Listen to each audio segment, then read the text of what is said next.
Doctor Sudhanshu Trivedi, Bhau Torsekar, Kapil Mishra, Amitabh Agnihotri, आनंद Ranganathan, Shantanu Gupta, Vishnu Shankar Jain, major गौरव आर्या, मीनाक्षी जैन और 100 से अधिक वक्ता एक ही विशाल मंच पर होंगे। इस नवंबर में गुलाबी शहर जयपुर विचारों की अग्नि से एक बार फिर जाग उठेगा। The Jaipur dialogues annual summit 2025 का यह महाआयोजन लौट रहा है, पहले से कहीं अधिक शक्तिशाली और भव्य। ये वह मंच है जहां सत्य और उसका मिलन होता है।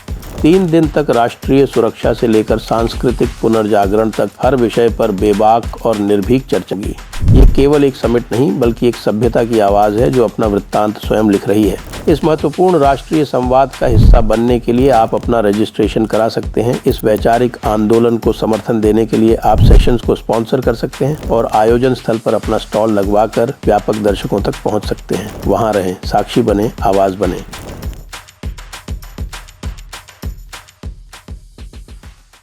नमस्ते।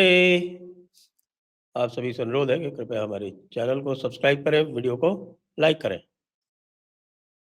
पाकिस्तान अब 3 फ्रंट वॉर से जूझ रहा है और कल जो उसका हाल बनाया गया है लीपा वैली में, जी हाँ, और साथ में अफगानिस्तान से साथ साथ वहाँ आपके कुर्रम और खैबर के दरमियान जो उसका हाल बनाया गया है वो देखने वाला है।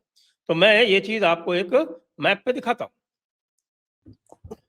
तो ये जो आप इस समय सामने मैप देख रहे हैं, इस पे मैं आपको दिखाता हूँ कि कल लीपा वैली में क्या हुआ। लीपा वैली में जो हुआ वो ऑपरेशन सिंदूर के बाद की सबसे बड़ी घटना है।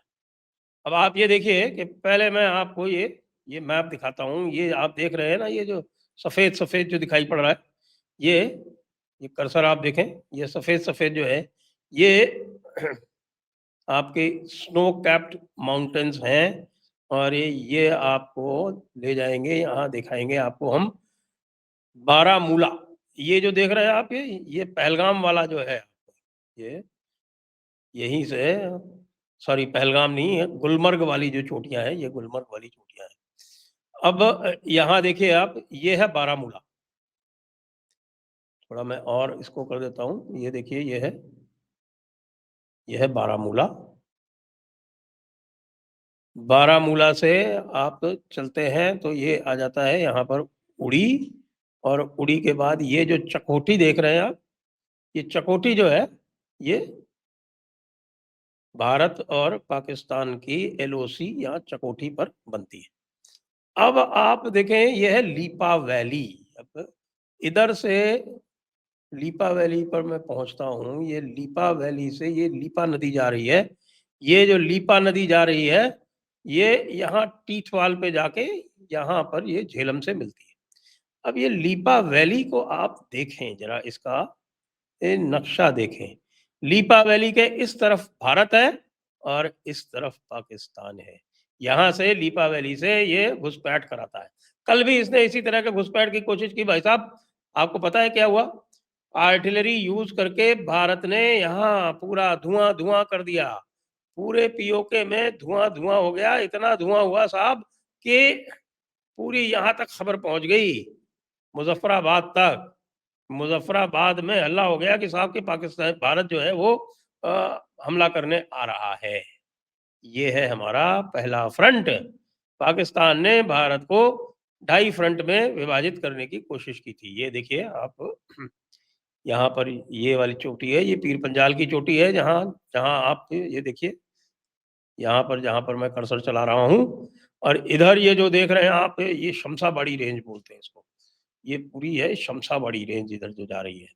अ, तो अब ये है मुजफ्फराबाद। अब ये मुजफ्फराबाद में तो जो हुआ सो हुआ। दूसरा मैं अब आपको ले चलता हूँ दूसरी तरफ। यानी अब आप ये देखें कि ये है काबुल, ये है इस्लामाबाद, और यहाँ पर बीच में ये आप जो देख रहे हैं, ये है सफ़ेद सफ़ेद जो आपको दिखाई पड़ रहा है इसमें, ये सफ़ेद सफ़ेद जो है ये इनकी बाउंड्री है। और यहाँ पर ये मीरन शाह जो है इनका नॉर्थ वजीरिस्तान है। ये परा चिनार जो आप देख रहे हैं, ये परा चिनार, ये जहाँ मैं हाईलाइट कर रहा हूँ, ये परा चिनार जो है ये है कुर्रम डिस्ट्रिक्ट का। कुर्रम डिस्ट्रिक्ट का हेडक्वार्टर। तो कुर्रम डिस्ट्रिक्ट से इधर आती है, आप ये आती है खैबर डिस्ट्रिक्ट।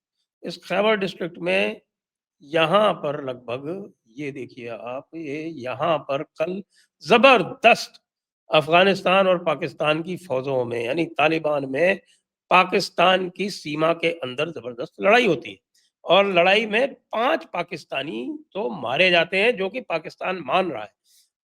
और मेरे विचार के अनुसार, जो मेरी सूचना है उसके अनुसार, 5 नहीं, कम से कम नहीं तो 20 पाकिस्तानी सैनिक मारे गए हैं, और कुछ जो हैं वो अफगानी भी मारे गए हैं। अब आप कहेंगे कि साहब ये क्या हो रहा है? ये हो रहा है कि भारत ने पाकिस्तान को अब थ्री फ्रंट वॉर में फंसा दिया है। और ये जो थ्री फ्रंट वॉर है, इसके लिए पाकिस्तान ने कभी भी अपना मिलिट्री डॉक्ट्रिन आज तक डेवलप नहीं किया था। भारत का आपको ध्यान है, जनरल विपिन रावत जो पहले सीडीएस थे, उन्होंने कहा था कि भाई हम 2.5 फ्रंट वॉर की सिचुएशन झेल रहे हैं, और हमारा जो डॉक्ट्रिन था वो 2.5 फ्रंट वॉर के हिसाब से बना हुआ था। उस 2.5 फ्रंट वॉर में एक फ्रंट हमने बहुत अच्छी तरह से टैकल कर लिया, यानी कि चाइना वाला फ्रंट। जो चाइना वाला फ्रंट, अब समझ लीजिए कि 5 साल के लिए कम से कम इनएक्टिव है। जिस तरह की मार उसको पड़ी है, और जिस तरह की उसकी जो नेटवर्क सेंट्रिक उसकी जो एयर डिफेंस वगैरह थी, उसकी जो मार पड़ी है, उसको देखते हुए 5 साल तक हमारा वो एक फ्रंट गया। अब बचा 1.5 फ्रंट।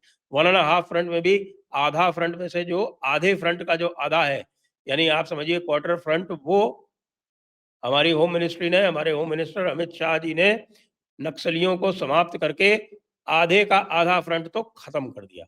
बाकी जो और आधा फ्रंट बचा, जो इस्लामियों का फ्रंट है, उसका आधा जो है वो खत्म कर चुके हैं हमारे योगी आदित्यनाथ।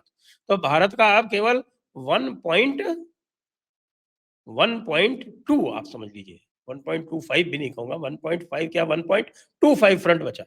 तो हमारा है 1.25 फ्रंट। और 1.25 फ्रंट में भी एक फ्रंट पाकिस्तान है, जिसको हम जब चाहते हैं तब पीट लेते हैं। आपने देखा अभी ऑपरेशन दूर में क्या हुआ, और वो पूरी तरह से घबराया हुआ है। सर क्रीक में भी उसके पसीने छूट रहे हैं। सर क्रीक में पसीने छूट रहे हैं। तो इसके लिए फिर पाकिस्तान ने क्या किया कि पाकिस्तान ने देखा कि भाई हम तो हो गए 3 फ्रंट वाले। यानी 3 फ्रंट कौन से? भारत का फ्रंट, जहां अभी भी पिटाई हुई, अफगानिस्तान का फ्रंट, जहां रोज पिटाई हो रही, और फिर 2 इंसर्जेंसीज, यानी बलोच इंसर्जेंसी और पश्तून इंसर्जेंसी, इसको मिला के हो गए 3 फ्रंट। तो 3 फ्रंट को फंस गया पाकिस्तान। तो अब वो तरह तरह से कोशिश कर रहा है कैसे निकले, लेकिन साथ में भारत को फंसाने का प्रयास भी करता रहता है। तो भारत को फंसाने के लिए उसने क्या किया कि उसने अपने साहिर शमशाद मिर्जा को बांग्लादेश भेजा कि भाई जाओ जरा थोड़ा बांग्लादेश की तरफ से एक्टिवेट करो। बांग्लादेश की तरफ से एक्टिवेट करने की कोशिश हुई थी, भाई साहब वहाँ तो हालात ये हैं कि भारत ने सीधे वहाँ जो उनके जो हॉटलाइन है उसमें बोल दिया उनको, ऐसा है बीजीबी वालों, जो बांग्ला बॉर्डर गार्ड्स बांग्लादेश है, उनसे कहा कि वो जो उनका एक वो जो थंब है ना, उन्होंने दिखाया था आपको कल, चिकन नेक के बगल में जो थंब आता है, वो उसके जो वहाँ पे भी जितने भी, उनसे कहा कि ऐसा है तुम लोग जरा थोड़ा निकल लो। और वो बिना अपने सुपीरियर्स को इन्फॉर्म किए वो निकल लिए, पर बिना कुछ किए वो पूरा भारत के आधिपत्य में आ गया। और उसके बाद फिर ये साहिर शमशाद मिर्जा को जब वहां ले गए, तो साहिर शमशाद मिर्जा भी कहता है कि यार तुम लोग तो वैसे ही पीछे पिटे हुए हो, तुम क्या हमारा जो है वो कोई मदद कर पाओगे ना। वहां से कोई भी सफलता उनको मिल नहीं रही है कि किसी भी तरह से बांग्लादेश मिलिट्री या बांग्लादेश बॉर्डर गार्ड जो है वो किसी भी तरह की उसकी सहायता कर पाए। तो 1.25 फ्रंट जो है वो 1.25 फ्रंट ही रह गया। एक फ्रंट पाकिस्तान और क्वार्टर फ्रंट जो इस्लामी हैं, जो थोड़े बहुत आपके बंगाल में पाए जाते हैं, और थोड़े बहुत जो कांग्रेस और इस तरह के जो राज्य हैं उनमें पाए जाते हैं। इसके अतिरिक्त तो कुछ नहीं बचा उनके पास।